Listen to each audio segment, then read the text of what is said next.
ओम शांति। अभी तक पहला अध्याय हमारा हुआ है। उस माताओं भाइयों से ये बात आई है कि पहले अध्याय का संक्षेप में सार चाहिए, तो वो हम कल देखेंगे। आज के लिए दूसरा अध्याय शुरू करते हैं। दूसरा अध्याय शुरू करने के पहले दूसरे अध्याय की थोड़ी संक्षेप में जानकारी देखेंगे। जैसे पहले अध्याय का नाम बताया था अर्जुन विषाद योग, अर्थात जिसमें अर्जुन विषाद कर रहा है, दुख कर रहा है, जिसमें सारे सगे संबंधियों के प्रति अर्जुन को जिस तरह मोह आ रहा था, उस मोह के कारण धीरे धीरे सगे संबंधियों की खींच के कारण लास्ट के श्लोकों में जो दिखाया है कि उनको ये लग रहा था कि देह के संबंधियों को दुख देने से पाप होगा, और इसी के चलते ही कल के श्लोक में हमने देखा है 47 नंबर श्लोक में कि देहभान में आकर के सगे संबंधियों के मोह और उलझन के कारण अर्जुन हिम्मत हार करके बैठ गए हैं। तो ऐसी जो देहभान की स्थिति है जिसमें वो अपने जीवन में, पुरुषार्थी जीवन में हिम्मत हार के बैठे हैं, और उसी से ही जुड़े हुए गीता के अध्याय 2 के श्लोक है। अभी तक तो अर्जुन अपनी मनस्थिति में जो भी उनके मन में उलझने हैं, कंफ्यूजन है, या ढेर सारी जो बातें देहभान के कारण, सगे संबंधियों के मोह के कारण निर्माण हुई, तो वही सारी बातों का पहले अध्याय में वर्णन किया हुआ है। और इसी के चलते दूसरे अध्याय में फिर अर्जुन की सारी बातें समझने के बाद फिर भगवान ने उनको क्या क्या समझाया है उसके बारे में दूसरे अध्याय में बताया है। तो भगवत गीता के इस दूसरे अध्याय का नाम है सांख्य योग। सांख्य योग का अर्थ तो मुरलियों में भी शिव बाबा ने बताया है कि संपूर्ण आख्या, सांख्य अर्थात संपूर्ण आख्या। तो ये है ज्ञान जो व्याख्या सहित पूरी तरह से विश्लेषण करके बताया जाता है, और वही ज्ञान इस सांख्य योग में अध्याय 2 में भगवत गीता में भगवान ने अर्जुन को उपदेश के तौर पे बताया हुआ है। तो सांख्य योग के रचयिता कपिल मुनि को बोला जाता है, अर्थात उन्होंने व्याख्या सहित सारे नॉलेज की जानकारी दी है। यहाँ पर भगवान ने अर्जुन को जो सांख्य योग बताया है, तो इसमें सबसे पहले ज्ञान दिया हुआ है। जहाँ अर्जुन देहभान की अज्ञानता में उलझे हुए हैं, तो इसीलिए दूसरे अध्याय में ज्यादातर सारी ज्ञान की बातें बताई है। और हम इस बात को अभी तक समझ चुके हैं कि ज्ञान का सबसे पहला सब्जेक्ट है आत्मा समझना, खुद को, आत्मा का परिचय, आत्मा क्या है। जब वो देहभान से अलग अपने को समझने लगेगी, और भी बहुत सारी बातें, शरीर छोड़ना क्या है, शरीर दूसरा आत्मा धारण करती है, इस तरह की बहुत सी बातों का वर्णन, स्थिर बुद्धि क्या है, मन चंचल किस कारण हो रहा है, दुखों का कारण क्या है, बहुत सारी बातों का वर्णन दूसरे अध्याय में बताया हुआ है। और साथ में लास्ट में यही बात बताई है कि सारी उलझनों का, दुख का, अर्जुन का कारण का निवारण बताया है लास्ट के श्लोकों में, जो हम बेसिक कोर्स में भी देखे हैं कि सब कुछ छोड़ करके अगर एक सागर में सब विलीन हो जाती है आत्मा, अर्थात उनके संकल्पों में विलीन हो जाती है, तो उसमें बताया कि एक शिव बाबा दूसरा न कोई में ही सारा साल समाया हुआ है। यह है दूसरे अध्याय का संक्षेप। इसे हम श्लोकों के द्वारा पूरी तरह से गहराई से समझेंगे। इसमें जैसे अर्जुन की क्षत्रिय धर्म के लिए अर्जुन जो कायर बन रहा है, युद्ध छोड़ रहा है, इसमें भी ये बात बताई है। मूल्यों के आधार से, एडवांस कोर्स के आधार से हम समझते हैं इस बात को कि शिव बाबा आकर के ब्राह्मण, क्षत्रिय और देवता 3 धर्मों की स्थापना करते हैं। तो इसमें क्षत्रिय माना ही माया से युद्ध करने की जो स्टेज है वो क्षत्रिय की स्टेज है। तो ऐसे समय में माया से युद्ध करना चाहिए, माया का सामना करना चाहिए, अपने कमी कमजोरियों को हटाना चाहिए। इसमें कायर बन करके या तो डर के इस युद्ध को, जो धर्म अधर्म का युद्ध है, इसे बीच में छोड़ना नहीं चाहिए। यही सारी बातें दूसरे अध्याय में समझाई हुई है। आज दूसरे अध्याय का पहला श्लोक देखते हैं। अध्याय 2 श्लोक नंबर 1।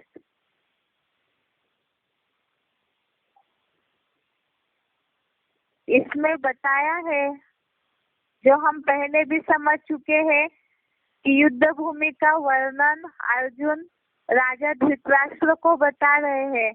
तो कल के श्लोक में लास्ट में 47 नंबर 1 अध्याय के श्लोक में संजय ने धृतराष्ट्र से ये बात बताई कि शोक से व्याकुल हुए चित्त वाले जो अर्जुन है वो युद्ध भूमि में ही हिम्मत हार के बैठ गए। दूसरे अध्याय में भी संजय ने अर्जुन की मनस्थिति का वर्णन बताया है। ये श्लोक है, संजय उवाच तम तथा कृपयाविष्टम अश्रुपूर्णाकुलेक्षणं विषीदन्त इदं वाक्यम उवाच मधुसूदन। श्लोक दोबारा देखिए एक बार। संजय उवाच तम तथा कृपयाविष्टम अश्रुपूर्णाकुलेक्षणं विषीदन्तमिदं वाक्यम उवाच मधुसूदन। इसका संधि विच्छेद है तम तथा कृपया आविष्टम अश्रुपूर्णाकुलेक्षणं विषीदन्तम् इदं वाक्यम उवाच मधुसूदन। दोबारा एक बार संधि विच्छेद देखते हैं।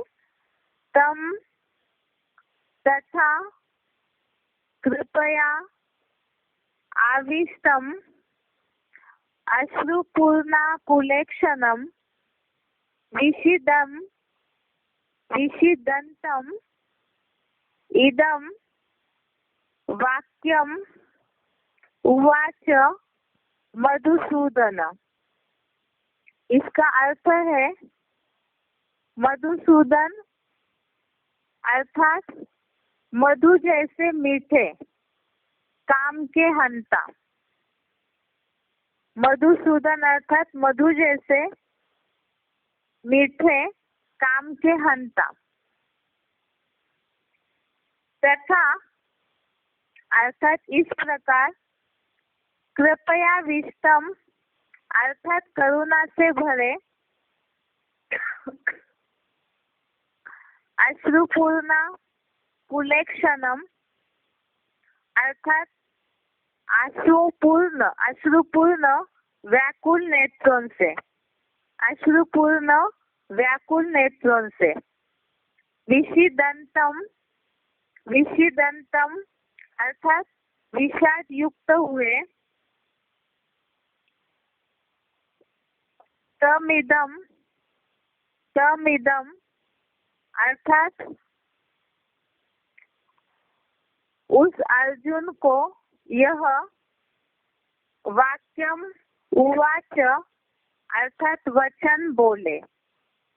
एक बार दोबारा अर्थ देखते हैं। मधुसूदन अर्थात मधु जैसे मीठे, काम के हंता।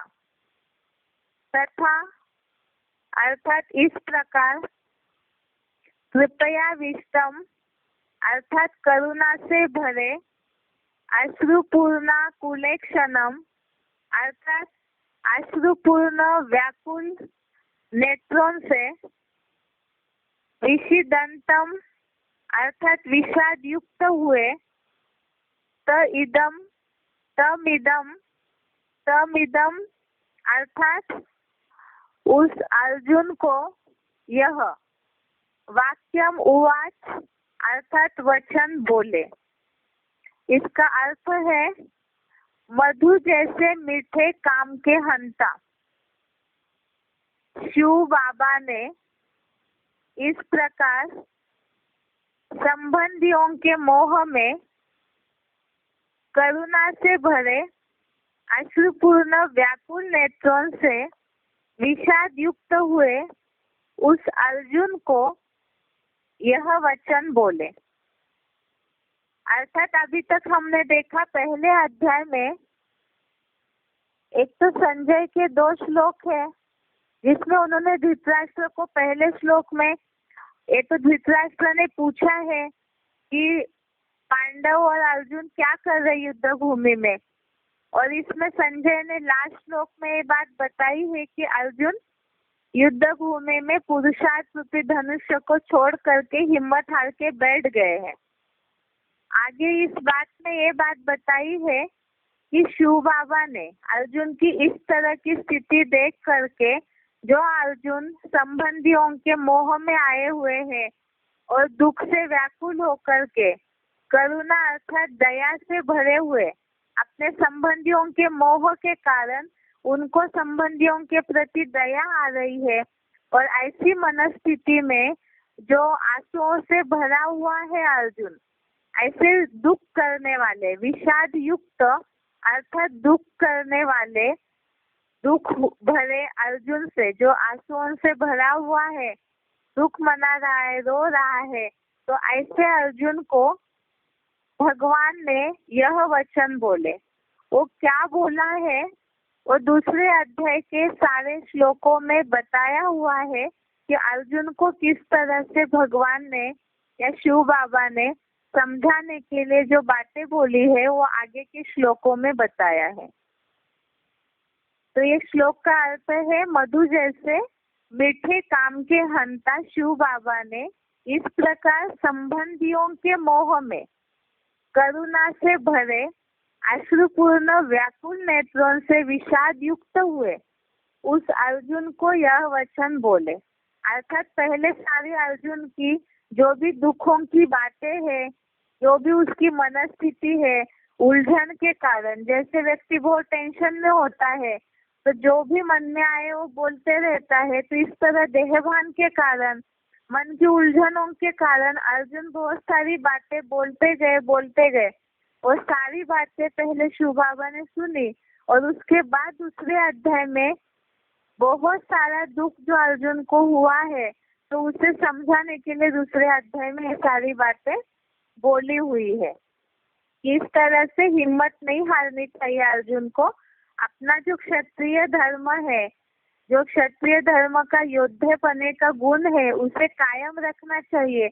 इस तरह की बहुत सारी बातें बताई है, उसे हम आगे दूसरे अध्याय में समझेंगे। आज के लिए ये पहला श्लोक है, इसका उच्चारण सुनते हैं एक बार।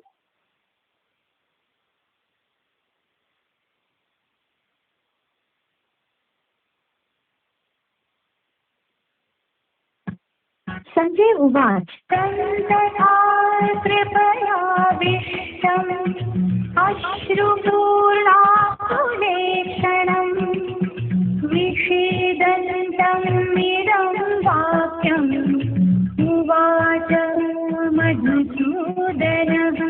संजय ने बोला, मधु जैसे मीठे काम के हंता शिव बाबा ने इस प्रकार संबंधियों के मोह में करुणा से भरे अश्रुपूर्ण व्याकुल नेत्रों से विषाद युक्त हुए उस अर्जुन को यह वचन बोले। संजय उवाच तथा कृपयाविष्टम् अश्रुपूर्णाकुलेक्षणम् विषीदन्तमिदं वाक्यम् उवाच मधुसूदनः। संजय ने बोला, मधु जैसे मीठे काम के हंता शिव बाबा ने इस प्रकार संबंधियों के मुंह में करुणा से भरे अश्रुपूर्ण व्याकुल नेत्रों से विषाद युक्त हुए उस अर्जुन को यह वचन बोले।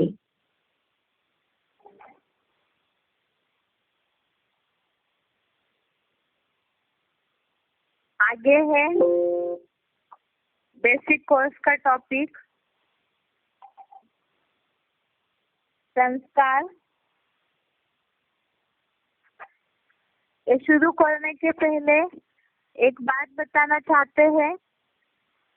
कल एक सिलेक्टेड पॉइंट चला था 197 नंबर का, 197 नंबर का सिलेक्टेड पॉइंट चला है।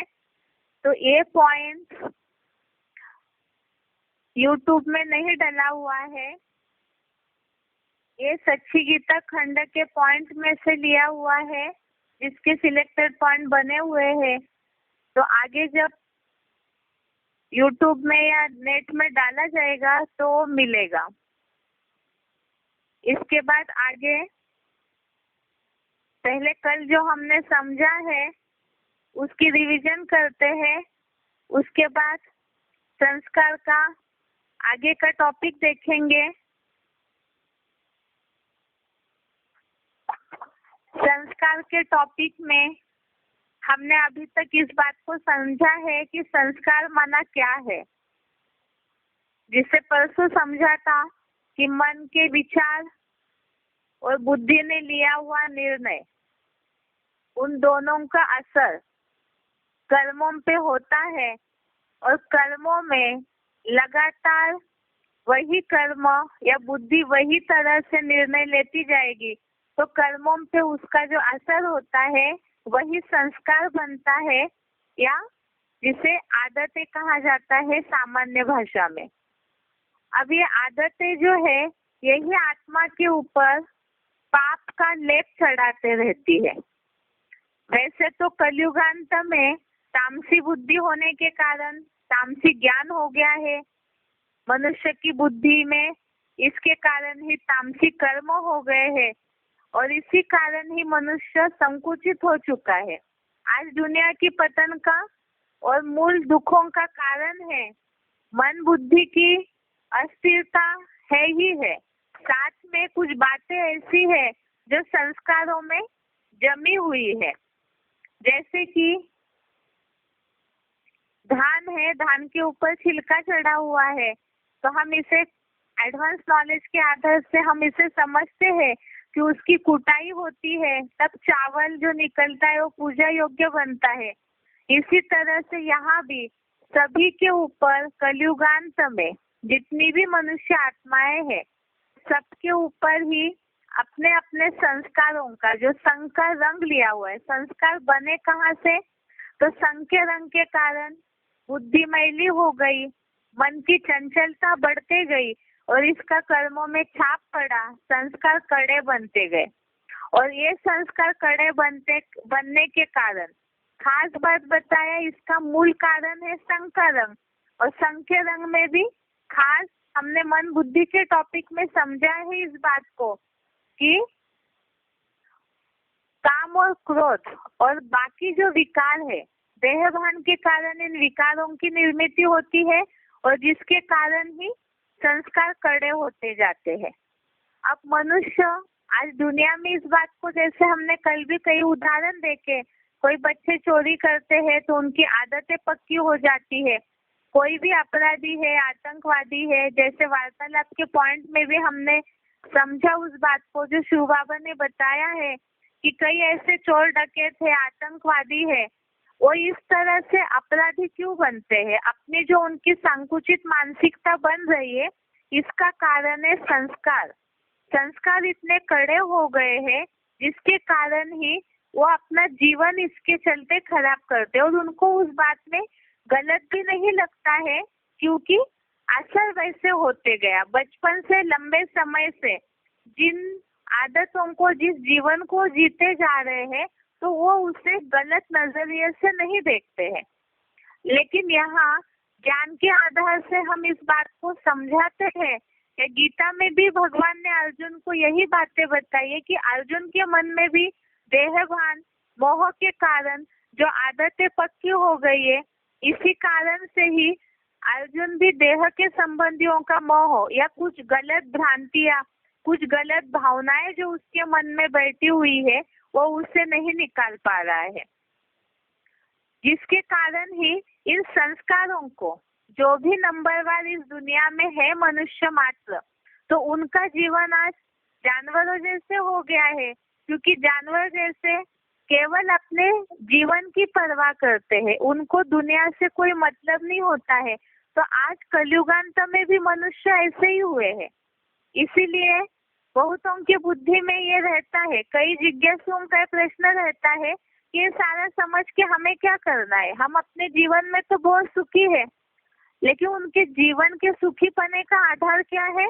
सुखी पने का आधार है आज जो उनको जनबल की ताकत मिली है, देह की भौतिक दुनिया का मर्तबा मिला है, धन मिल रहा है जो विनाशी है, कभी भी वो आधार खिसक सकता है, तो उसी को वो कर्म प्रधानता मानते हैं। और जैसे ही आधार खिसक जाएंगे तो वैसे ही उनको समझ में आ जाएगा कि वास्तव में ये मन बुद्धि संस्कार, कर्म की गति, कर्म अकर्म विकर्मों को समझना क्यों जरूरी है।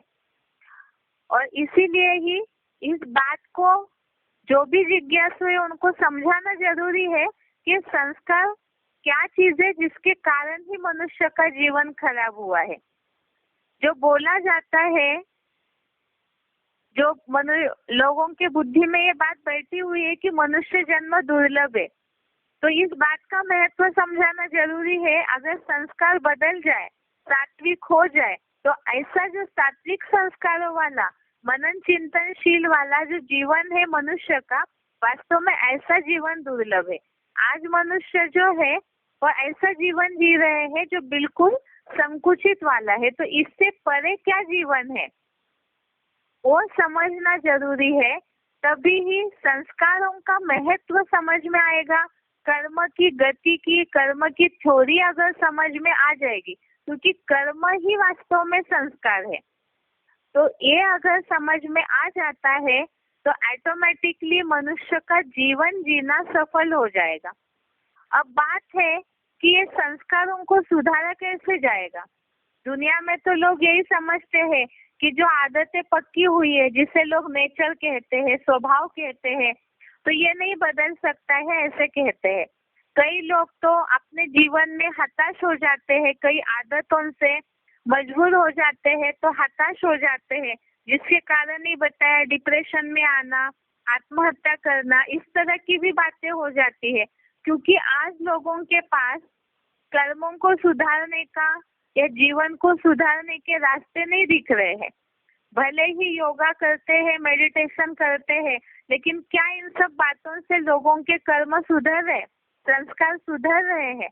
बहुत से लोग अपने जीवन को सुखी बनाने के लिए हास्य क्लब में जाते हैं, बहुत सारा विविध मनोरंजन के साधन देखते हैं, बहुत सारी ऐसी चरित्र निर्माण वाले वीडियो आजकल डाले जा रहे हैं, वो भी देखते हैं।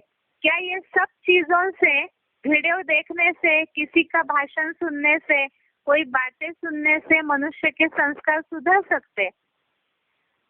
टेम्पररी समय के लिए हो सकता है कुछ बदलाव हो भी जाए, लेकिन हमेशा के लिए परमानेंटली संस्कार कब सुधरेंगे? ये तभी हो सकता है जब मन बुद्धि पे जो मैल चढ़ा हुआ है, पहले का जो असर चढ़ा हुआ है, छिलका चढ़ा हुआ है, जब तक उसको न उतारा जाए तब तक नए संस्कार मनुष्य आत्मा धारण नहीं कर सकती है।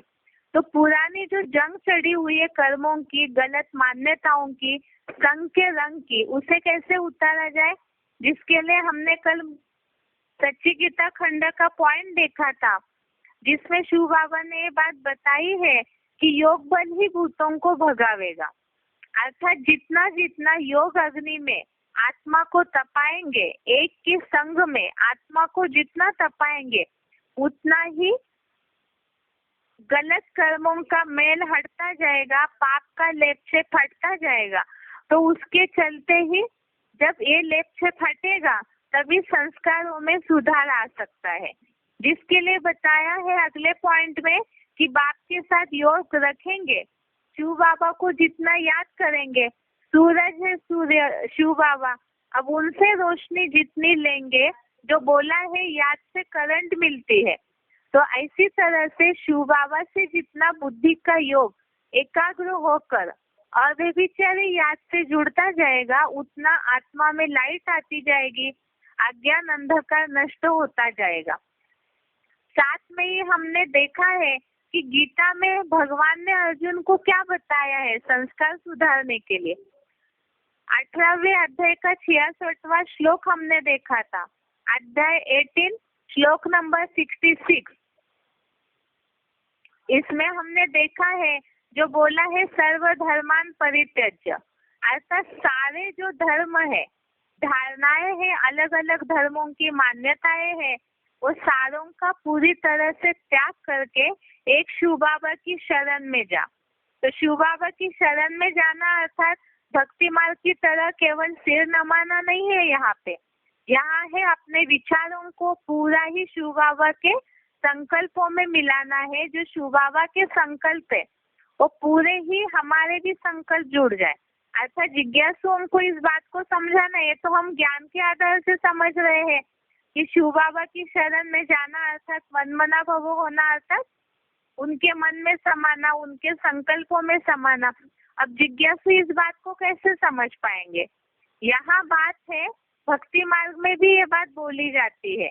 गीता में जहाँ हर ज्यादातर श्लोकों में बात बोली है, मेरे लिए कर्म कर, मेरे आगे नमन कर, मामेकम नमस्कुरु, इस तरह की जो भी बातें आई है, मामेकम याद करो, जो भी इस तरह की बातें आई है मेरे लिए करो, तो भगवान के लिए करो, इस बात को तो मनुष्य जानते हैं।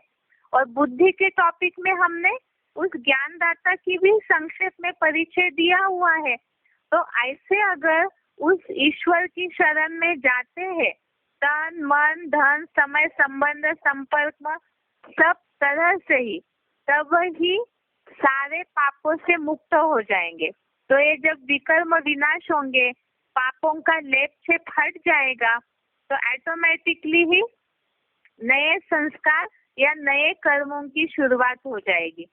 जिसके लिए हमने मुरली का पॉइंट भी देखा था, बाप की याद में रहने से ही जंक निकलती जाएगी। और कल वार्तालाप का पॉइंट भी समझा था कि कड़े संस्कारों को मिटाने का तरीका क्या है, जिसके लिए शिव बाबा ने बताया है कि याद के सिवाय और कोई तरीका नहीं है कड़े संस्कारों को खत्म करने का। इसके लिए कल उदाहरण भी देखा था कि कसाई रोज काटते रहता है, डकैत रोज गोलियों से लोगों को भूनते रहते हैं, आतंकवादी रोज हत्याएं करते रहते हैं। तो ये गलत कर्म करने के संस्कार पक्के हो चुके हैं और इसे मिटाने का तरीका है याद। इसका उदाहरण क्या है? इसका उदाहरण है कि सूरज की रोशनी अगर तीखे रीति से कोई भी चीज पे पड़ती है तो लगातार पड़ने के कारण कोई भी चीज सूख जाती है। जैसे कि बेसिक कोर्स में बात समझाई जाती है कि लगातार सूरज की किरणें अगर कोई चीज पे एकाग्र हो जाए तो कागज भी जलने लगता है। तो इसी तरह से यहाँ शिव बाबा ज्ञान सूर्य है, उनमें ऐसी एनर्जी है जिनसे बुद्धि का योग लगाने से ऑटोमेटिकली ही पुराने सारे पाप कर्म, जो भी गलत कर्म करके कड़े संस्कार बनाए हुए हैं, वो सारे ही भस्म हो जाएंगे। जिसके लिए हमने दूसरा पॉइंट भी देखा था, याद की अग्नि से, जैसे लोहा बहुत कड़क होता है, तेज आग में डालेंगे तो ढीला होके बह जाता है, इसी तरह एक ही याद की अग्नि में ही अगर हम आत्मा को पूरा तिरोहित कर देते हैं तो कड़े संस्कार जो है वो मिट जाते हैं। जिसके लिए यहाँ समझा कि कर्मों को समझना जरूरी है। लोगों के मन से, जिज्ञासुओं के मन से इस बात की भावना को हटाना जरूरी है। ये जो कर्म प्रधान पने की जो व्याख्या आज लोगों के मन में गलत रीति से बैठी हुई है, कर्म तो सभी करते, जो शिव बाबा उदाहरण देते हैं, गधा भी कर्म करता है, लेकिन वो कोई नई दुनिया नहीं बना सकता, ना किसी का कल्याण कर सकता है। लेकिन यह हम मनुष्य मात्र जिनके अंदर समझ है, विचार मंथन, समझ शक्ति की पूरी ताकत है, बुद्धि की दात मिली हुई है, तो उस आधार से ही कर्म की गति को सही मायने में समझ करके कि क्या कर्म होना चाहिए, ऐसा कर्म होना चाहिए जो अपना भी कल्याण करे और दुनिया का भी कल्याण करे। तो ऐसा कर्म हो जिसके लिए क्या करना जरूरी है। तो याद शिव बाबा से या ईश्वर से जितना जुड़ते जाएंगे, उसी आधार से हम कर्मों को समझ के अपने चरित्र को, अपने संस्कारों को सुधार सकते हैं। संस्कार माना ही दूसरे शब्दों में बोला है कैरेक्टर, अर्थात चरित्र। संस्कारों से कैरेक्टर, चरित्र बनता है और याद से कैरेक्टर को सुधारा जा सकता है। अब लोगों के मन में जो भावना बैठी हुई है, पॉसिबल ही नहीं है कि किसी के नेचर को हम सुधार सकते हैं, लेकिन ये तो दुनिया वालों की भावना है, क्योंकि मनुष्य मात्र से जो ज्ञान मिलता है, मनुष्य खुद ही अपने जीवन को नहीं सुधार पा रहे हैं, वो औरों के जीवन को पूरी तरह से संपूर्ण परिवर्तन जो है वो नहीं कर सकते हैं। लेकिन भगवान जो जन्म मरण के चक्र में नहीं आते हैं, तो वो सभी के कर्मों की गति को, सबके पार्ट को, सबके जन्मों को जानते हैं, तो वही सभी के कैरेक्टर को सुधार सकते हैं। अब उसका तरीका हमने समझ लिया। संग का रंग, एक के अनेकों के संग के रंग से द्वापर युग से आते आते जैसे जैसे विधर्मी आए, तो वैसे वैसे अनेक। अब जिज्ञासुओं को तो कल्पवृक्ष की चित्र की बातें शुरू में नहीं बता सकते, लेकिन हिस्ट्री के हिसाब से तो उदाहरण जरूर समझाया जा सकता है कि पहले जो राजाएं महाराजाओं का जमाना था, उस समय में स्त्रियों को, रानियों को पर्दे के अंदर रखा जाता था। लेकिन धीरे धीरे मुसलमानों के, क्रिश्चियंस के जो आक्रमण होते गए, तो संग का रंग का ये खास प्रूफ है। आज समाज की हालत क्या है। उस समय जो स्त्रियों को मर्यादा में रखा जाता था, जिस तरह से चाहे पुरुषों का जीवन चरित्र था या स्त्रियों का था मर्यादा वाला जीवन चरित्र, तो क्या आज के समाज में जहाँ भौतिकता बढ़ गई है, साइंस आगे बढ़ चुका है, तो अंग्रेजों के जाने के बाद क्या भारतवासियों ने वही भारतीय परंपराओं को अपनाया है? नहीं अपनाया है। अपनी सारी भारतीय परंपराओं को कोने में रख दिया, वो केवल किताबों में ही बंधी हुई है भारत की परंपराएं।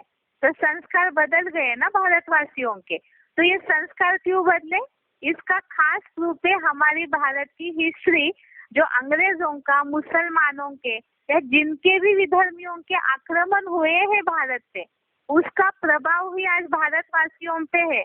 रहन सहन, खान पान से लेके हर चीज मनुष्यों की बदल चुकी है। तो संस्कार बदल गए, और यही प्रूफ है कि संग के रंग के कारण संस्कार बदले हैं भारतवासियों के। जो मूल भारत की सनातन देवी देवता धर्म की परंपराएं है, जो पहनावा है, जो खान पान है शुद्ध, वो कुछ भी अभी नहीं रहा है। और इसे ही जब तक नहीं बदला जा सकता है, कईयों के जिज्ञासुओं के मन में आएगा कि ये सब देवता बनना, ये सारी बातें, इससे हमारा क्या फायदा है। तो फायदा यही है कि ये जो चरित्र का पतन हुआ है, कैरेक्टर गया तो सब कुछ गया ऐसे माना जाता है, तो इसे बदला भी तो जा सकता है, पुनः लाया जा सकता है। लेकिन वो कैसे, तो वो रास्ता मनुष्य नहीं बता सकते, उसे केवल एक भगवान ही बता सकते हैं। और वो क्या है, मुरली में शिव बाबा ने बोला है, जितना करेक्ट होंगे उतना कैरेक्टर भी बदलता जाएगा। अब करेक्ट कैसे होंगे, करेक्ट माना जितना अपने को सही रखेंगे, बराबर रखेंगे, अपने चलन को सही रखेंगे, उतना कैरेक्टर अर्थात चरित्र बदलता जाएगा। अब ये कैसे हो सकता है, इसके लिए तो हम ज्ञान के आधार से समझ रहे। ज्ञान अर्थात समझ शक्ति, जितना समझ शक्ति बुद्धि में आती जाएगी, बुद्धि का मैल, संग का रंग हटता जाएगा। अर्थात जब तक गलत धारणाओं को अपने मन से नहीं हटाते हैं, तब तक अच्छी धारणाएं कैसे आएगी। जिसके लिए बोला हुआ है, भगवान ने भी अर्जुन को बोला है कि हे अर्जुन, तू पूरा कोरा कागज बन जा। अर्थात पुराने संस्कारों को हटाने के लिए पहले मनुष्य को भी पहले अपनी कदम बढ़ाना होगा। अर्थात ये बात बुद्धि में रखनी होगी, जो पुरानी मान्यताएं, संघ के रंग के कारण जो गलत धारणाएं बुद्धि में बैठी हुई है।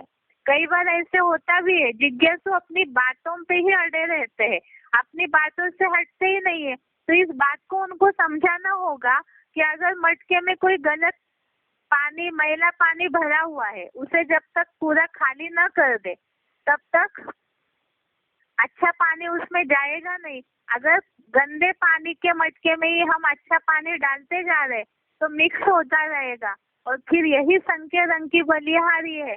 मिक्स होने के कारण ही मनुष्य का पतन हुआ है।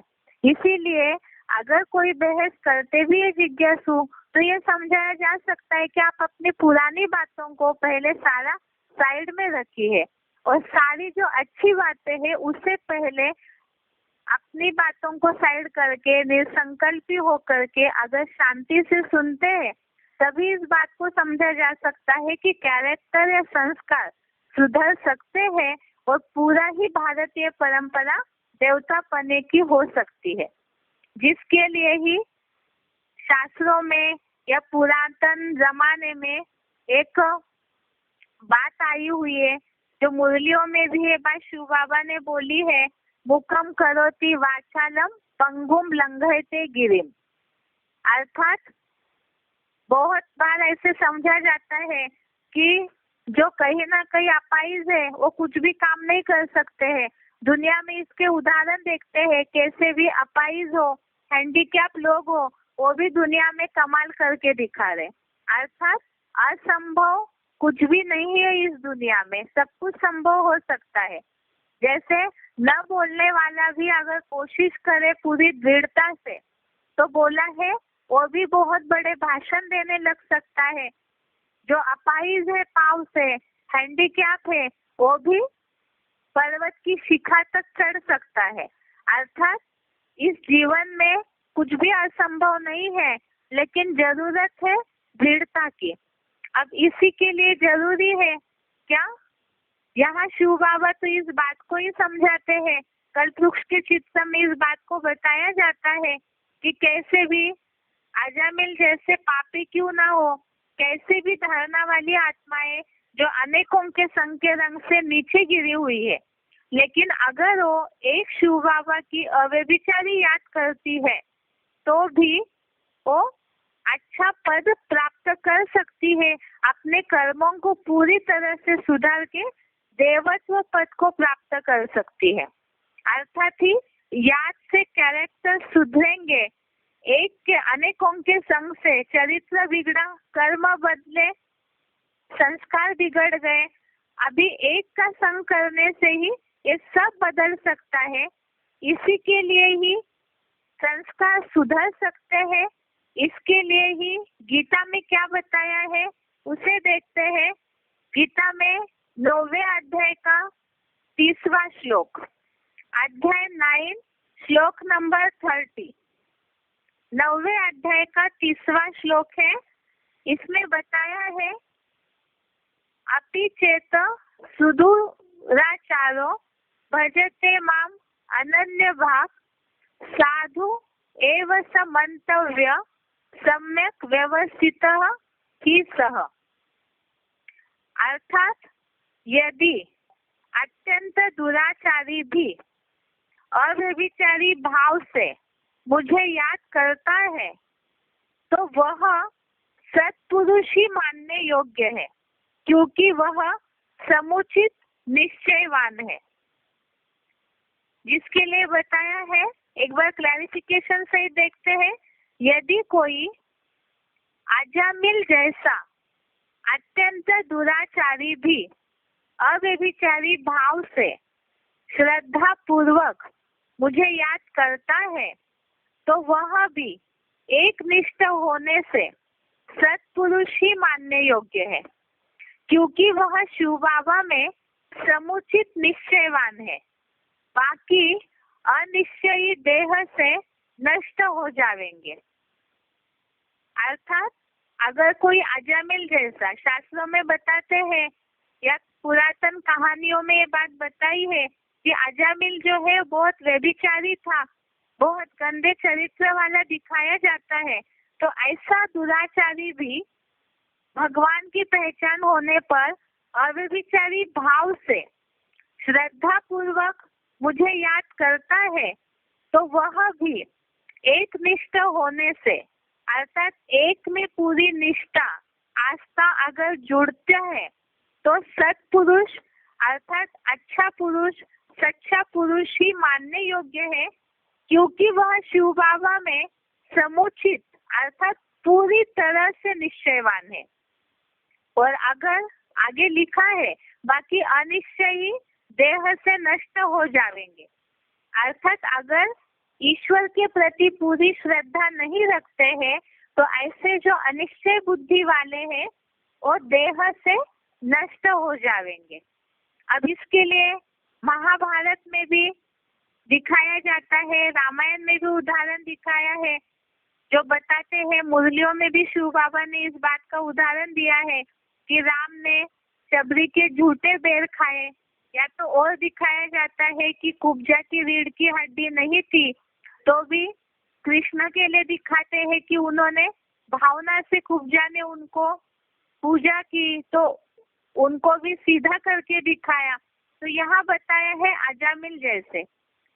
तो हम एडवांस कोर्स के आधार से भी इस बात को समझते हैं कि चाहे कोई कैसे भी विधर्मियों के संग के कारण नीचे गिरी हुई आत्मा हो, छिलका तो सभी के ऊपर ही चढ़ा हुआ है, कड़े संस्कारों का, गलत धारणाओं का, गलत संकरण का, लेकिन अगर अव्यभिचारी याद करते हैं, जो बताया तीखी याद की अग्नि से कड़े संस्कार जो है वो पूरी तरह से भस्म हो जाएंगे, लेकिन पूरा समुचित शिव बाबा में ही निश्चयवान होना चाहिए, जिसके लिए इस बात को बताया जा सकता है जिज्ञासुओं को, जो हम मुरलियों में भी उदाहरण सुनते हैं कि सुबह का भूला हुआ अगर शाम को वापिस आता है तो उसे भूला हुआ नहीं कहा जा सकता, अर्थात पूरी तरह से रियलाइजेशन करने की जरूरत है कि कई बार ऐसे होता है कि लोगों में ये गलत भावना बैठी हुई है कि नहीं, हम जैसे चल रहे हैं, हमारे कर्म बहुत अच्छे हैं, हम जैसे भी चल रहे हैं सही चल रहे, लेकिन इस तामसी कलयुगी दुनिया में कोई भी ऐसा नहीं है जो पूरी तरह से सदाचारी हो। अगर कर्मों में, ऊपरी कर्मों में वो अच्छा दिख भी रहा है तो भी कहीं ना कहीं मन में मैल जरूर रहता है, बुद्धि में कहीं ना कहीं मैल जरूर रहता है, क्योंकि संग के रंग में तो सभी ही फंसे हुए हैं। तो इसीलिए इस बात का रियलाइजेशन करके अगर कोई संस्कारों को सुधारता है तो एक अव्यभिचारी ईश्वर की याद के द्वारा पूरी तरह से समर्पित भाव से जो जुड़ते हैं तो जरूरी वो बदल सकते हैं। इसके लिए और भी गीता में श्लोक आया हुआ है। अगला श्लोक है, याद से कैरेक्टर सुधरते हैं, संस्कार बदले जा सकते हैं। इसके लिए गीता में ही श्लोक बताया है, 9वें अध्याय का 31वां श्लोक, अध्याय 9 श्लोक नंबर 31। इसमें ये बात आई है, पापात्मा भी धर्मात्मा बन जाते हैं, पापात्मा भी धर्मात्मा बन जाते हैं। इसके लिए श्लोक है, क्षिप्रम भवति धर्मात्मा शाश्वत शांतिम निगच्छति कौन्तेय प्रति जानीहि न मे भक्तः प्रणश्यति। श्लोक दोबारा देखिए, क्षिप्रम भवति धर्मात्मा शाश्वत शांतिम निगच्छति कौन्तेय प्रति जानीहि न मे भक्तः प्रणश्यति। अध्याय 9 श्लोक नंबर 31 इसमें बताया है, दृढ़ निश्चयी जल्दी ही धर्मात्मा बन जाता है, शाश्वत शांति पा ही लेता है। हे कुंती पुत्र, निश्चय जानो मेरा भक्त नष्ट नहीं होता। अर्थात जो अभी अभी समझा कि जो दृढ़ संकल्प करते हैं, जिनके मन में ये भावना है दृढ़ता से, जो रियलाइज करते हैं इस बात को कि हाँ हमारे कर्म गलत है, कहीं ना कहीं मन में दुष्टता है, मन के संकल्पों में व्यभिचार है, इस बात को जो रियलाइज करते हैं तो उनके संस्कार जरूर सुधर सकते हैं। जिसके लिए बात बताई है, दृढ़ निश्चयी जल्दी ही धर्मात्मा बन जाता है, संपूर्ण चतुर्युगी में ही शाश्वत शांति नंबरवार पा ही लेता है। हे कुंती पुत्र, ऐसा अव्यभिचारी योगी निश्चय ही जानो, वह मेरा भक्त नारकीय द्वापर कलियुग में भी धर्म भ्रष्ट नहीं होता। अर्थात ये तो हम ज्ञान के आधार से समझते हैं और इस बात को जिज्ञासुओं को भी समझाया जा सकता है कि ये ज्ञान सुनने का महत्व इस श्लोक में इनडायरेक्टली आया है। तो शिव बाबा बताते हैं कि संगम युग में यहाँ जो भी पुरुषार्थ करेंगे अव्यभिचारी बन करके, तो उसकी प्राप्ति संगम युगी स्वर्ग में भी होगी, उसी आधार से 21 जन्मों में भी प्राप्ति होती है। और उसी आधार से यहाँ बताया नारकीय द्वापर कलयुग में भी मेरा भक्त धर्म भ्रष्ट नहीं होता है। अर्थात 63 जन्मों में भी उतने लंबे समय तक वो आत्माएं सुखी रह सकती है, धर्म भ्रष्ट नहीं होगी, अर्थात कन्वर्ट होके विधर्मियों के प्रभाव में नहीं जाएंगी। लेकिन इसके लिए क्या करने के लिए बताया कि ऐसा दृढ़ निश्चयी जल्दी ही धर्मात्मा बन जाता है, संपूर्ण चतुर्युगी में ही शाश्वत अर्थात सदा काल की शांति नंबरवार पा लेता है। नंबरवार अर्थात जितना जो नंबरवार अव्यभिचारी याद की प्रैक्टिस करेंगे, अव्यभिचारी रीति से शिव बाबा को तन मन समय संबंध संपर्क से पूरा ही अर्पणमय होंगे, शरण लेंगे, तो ऐसा अव्यभिचारी योगी निश्चय ही जानो मेरा भक्त नष्ट नहीं होता है। अब इसी के लिए ही मुरली में भी कुछ पॉइंट आए हैं, इसे भी देखते हैं। सच्ची गीता खंड 2 का पॉइंट है, मुरली की तारीख है 5/10/68, मुरली डेट है 5 अक्टूबर 68। इसमें बताया है, बाप ने समझाया है, तुम बच्चे जितनी याद की यात्रा में तत्पर रहेंगे उतनी खुशी भी रहेगी और मैनर्स, चलन, कैरेक्टर्स भी ठीक रहेंगे। अर्थात जितना याद की यात्रा में रहेंगे उसमें मैनर्स अर्थात जो भी चरित्रता है, नैतिकता है, चलन है और कैरेक्टर्स अर्थात संस्कार भी ठीक रहेंगे। त्रिमूर्ति का जो कोर्स है उसमें भी कुछ पॉइंट आए हैं, उसे भी यहाँ दिया है, जिसमें याद का महत्व बताया है। जितना याद करेंगे उतना ही पवित्र बनेंगे, प्योरिटी से धारणा अच्छी होगी। इसके लिए हम पहले भी समझे हैं, पवित्रता और याद अरस परस है। तो यहाँ मुरली पॉइंट बताया है, मुरली डेट है 12 जनवरी 69, मुरली डेट है 12 जनवरी 69।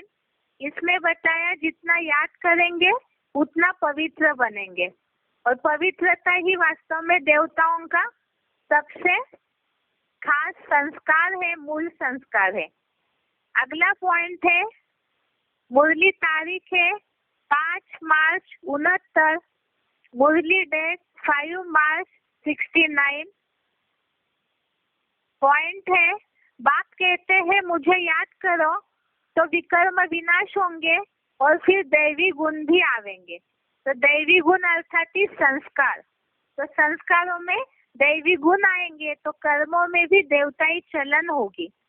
अगला पॉइंट है अव्यक्तवाणी का, अव्यक्तवाणी की तारीख है 24 जनवरी 70, अव्यक्तवाणी डेट है 24 जनवरी 70। पॉइंट है, जितना याद की यात्रा में सफल होंगे तो मन की भावनाएं भी शुद्ध हो जाएगी। याद की यात्रा में जितना सफल होंगे तो मन की भावनाएं भी शुद्ध हो जाएगी। तो ये सारी बातों से ये बताया कि पापात्मा तो सभी है, लेकिन अपने आप को शुद्ध करने का तरीका बताए है। एक का संग का रंग, एक की अव्यभिचारी याद से पवित्र बनते जाएंगे, दैवी गुण आते जाएंगे, मन की भावनाएं शुद्ध होती जाएगी। क्योंकि जब तक मन सही नहीं होगा तब तक बुद्धि को खींचेगा और साथ में संस्कार भी बिगड़ते जाएंगे। इसीलिए याद की यात्रा से मन की भावनाएं भी शुद्ध हो जाएगी। अब याद का महत्व क्या है? दुनिया में तो लोग कहते हैं कि भगवान का नाम लेते जाएंगे तो वैसे ही हमारा कल्याण होता जाएगा। लेकिन दुनिया में जो नाम का जाप हो रहा है, मंदिरों में, भजन कीर्तनों में, गुरुद्वारे में जो लगातार गुरुवाणी चलती है, हर जगह पे हर धर्म वाले जो नाम का स्मरण करते हैं ईश्वर का, तो मुख से बोलने मात्र से ही क्या किसी का कैरेक्टर, किसी का जीवन चरित्र सुधर सकता है? और अगर ऐसे होता तो द्वापर युग से तो बहुत भक्ति होते आई, लेकिन मनुष्यों का जीवन चरित्र सुधरा नहीं है। तो मनुष्य का जीवन नाम से सुधरेगा, केवल मुख के बोल से सुधरेगा, या किस चीज से सुधरेगा? इसे शिव बाबा ने एक पॉइंट में बताया है। वो पॉइंट हम सुनते हैं एक बार। सिलेक्टेड पॉइंट, इसका नंबर नहीं है, डेट है इस सिलेक्टेड पॉइंट के 19 मार्च 2022। सिलेक्टेड पॉइंट की डेट है 19 अप्रैल 2022। 19 अप्रैल 2022। इसमें शिव बाबा ने बताया है नाम से नहीं बल्कि याद से ही सब कुछ सुधर सकता है।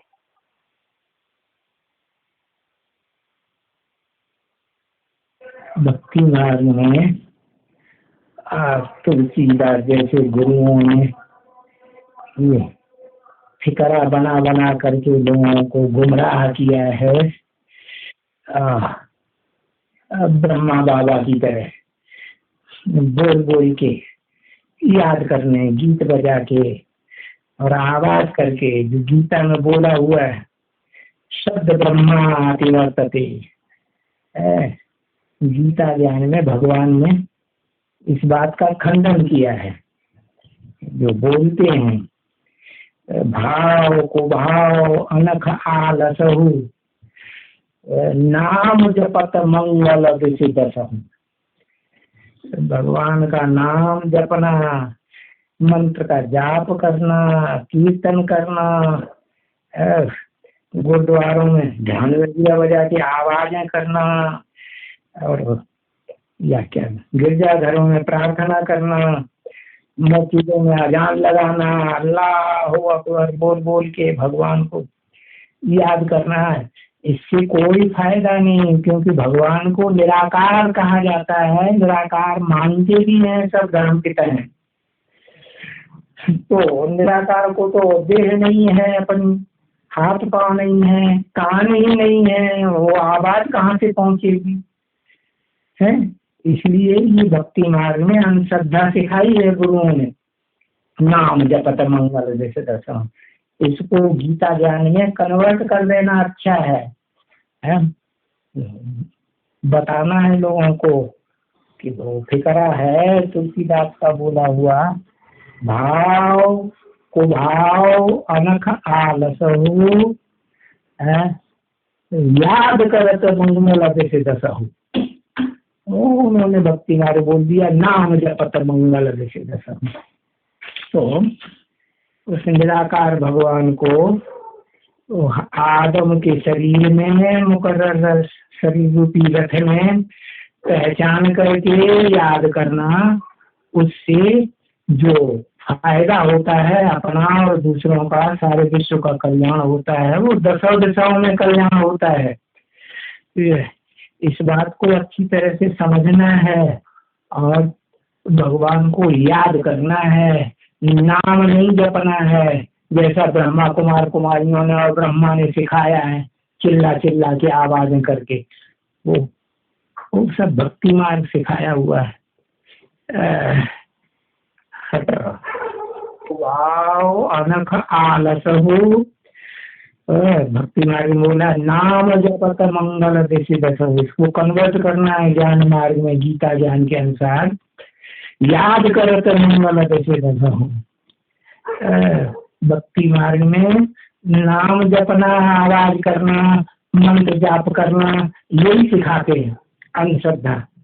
और ज्ञान मार्ग में, गीता ज्ञान में भगवान आकर के सिखाते हैं ये जाप आप करना, मुख से बोलने, इससे कोई फायदा नहीं है। राम राम राम राम शिव शिव शिव शिव या कोई भी मंत्र का जाप करना सबसे अच्छा है उस निराकार भगवान को साकार में आए हुए आदम के मुकर्रर रथ में पहचान करके और फिर याद करना।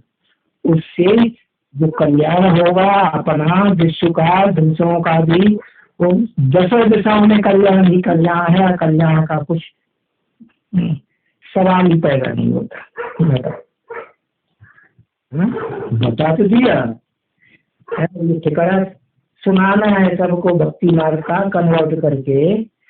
भाव को भाव, किसी का अच्छा भाव हो, खरा गलत भाव हो, अनखाता हो, आलस्य आता हो, तो भी भगवान को साकार में पहचान करके याद करने से दसों दिशाओं में फायदा ही फायदा है। बोल बोल करके याद करने से, मंत्र जाप करने से, या तो गिरजाघरों में प्रार्थना करने से, या मस्जिदों में चिल्ला चिल्ला के आजान लगाने से, या कीर्तन करने से कोई फायदा नहीं है। ये सब अंधश्रद्धा गुरुओं ने सिखाई है भक्ति मार्ग में। इस फिक्रे को ज्ञान मार्ग में कन्वर्ट करके लोगों को सुनाना है। भाव को भाव अनखान लसहूं याद करत मंगल दिशि दसहूं। चल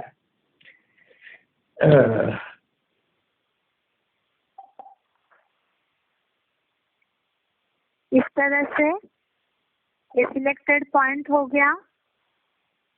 कल हम देखेंगे जैसे याद से कैरेक्टर सुधरते हैं, वैसे साथ में ही और शिव बाबा ने या गीता में और क्या क्या तरीके बताए हैं संस्कारों को बदलने के। क्योंकि आज दुनिया सब अपने कर्मों के कारण कहीं ना कहीं रियलाइज कर रही है कि हम दुखी क्यों हैं, कर्मों के कारण ही। तो इसीलिए उसके उपाय गीता में क्या क्या बताए हैं कि इस जीवन के युद्ध में सफल होने के लिए और अपने